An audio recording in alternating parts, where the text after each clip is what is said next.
Tim Sapu Bersih Pungutan Liar atau Saber Pungli Polres Lok Sumawe menangkap 7 pelaku pungli di kawasan Pasar Impres, Kecamatan Bandasati, Kota Lok Sumawe. Ketujuh pelaku masing-masing berinisial FS 41 tahun, SF 25 tahun, MN 35 tahun, RB 41 tahun, RA 39 tahun, MH 57 tahun, dan SR 56 tahun. Selain menangkap 7 pelaku pungli, petugas juga menyita sejumlah barang bukti berupa kwitansi dan stempel.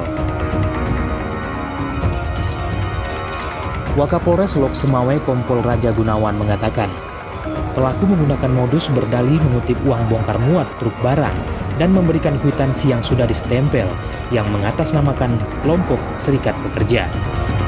Tentang kejadian saber pungli, dan ini kalau kita melihat kwitansi ini dari stempelnya ini, itu ada sampai 8 komunitas ya, kelompok mereka yang berbeda-beda dari kwitansinya. Jadi mereka masing-masing kwitansi, semua di luar mereka sebagai buruh bongkar muat mungkin ada upahnya, namun mereka memungli para sopir dengan itu tadi, dengan mengasih kwitansi. Satu orang sopir bisa kena 4 kwitansi ya, bermacam model. Berdasarkan hasil penyelidikan awal, para pelaku mengaku baru sekali melakukan pengutipan biaya tersebut.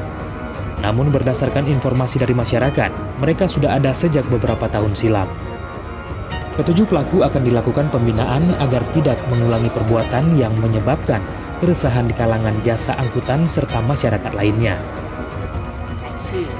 Wakapolres Lok Sumawe Kompol Raja Gunawan mengimbau kepada masyarakat, jika melihat adanya praktek pungli dan premanisme, segera melaporkan kepada pihak kepolisian. Dari Kota Lok Sumawe, Tim Liputan Aceh Video.